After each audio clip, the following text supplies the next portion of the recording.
A third important supply shifter would be taxes or subsidies.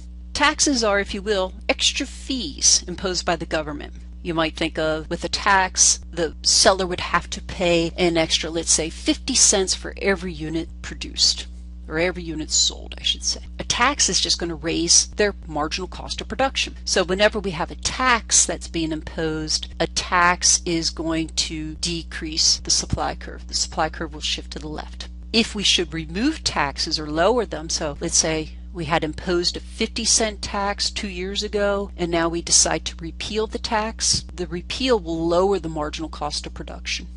And so that would cause the supply curve to increase or shift to the right. A subsidy is what's often referred to as a negative tax. This is a case where the government is actually paying the producer to make more of the product. This might happen because the government feels that if we produce more of a particular product, it could create more jobs, for instance. They're going to pay the producer for every unit that they produce. What that means is, with a subsidy, the cost of production will actually fall. And to understand that, let's take a look by returning to the blackboard. So let's assume currently for a producer, their marginal cost of production is $20.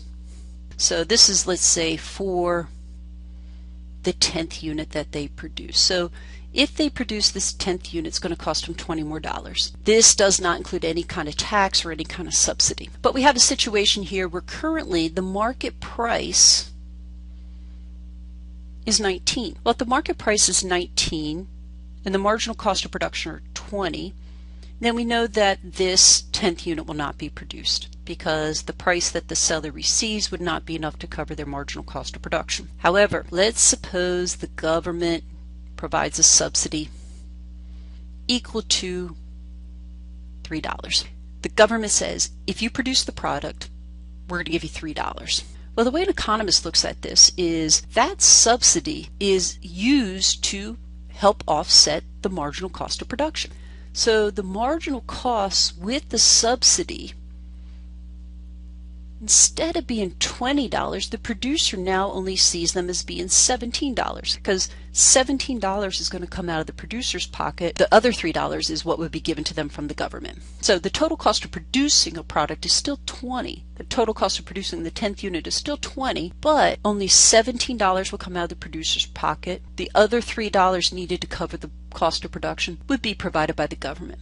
But the producer says, look, as long as I can receive at least $17, I'll provide the product. If the market price is if the market price is $19, it's enough to cover the producer's marginal cost of production, and check, they will decide to produce the product. So whenever you have subsidies, what you're looking at is, so here's the quantity of the product, here's the price, here's the original supply curve, and we said, for the 10th unit, without a subsidy, the marginal cost of production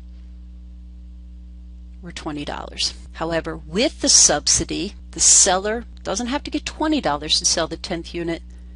The seller is now willing to sell that 10th unit for $17. And that would be true for each and every quantity. Everyone would be willing to sell it for $3 less. And so with the subsidy, you can think of the supply curve as shifting down or shifting to the right. There's been an increase in supply.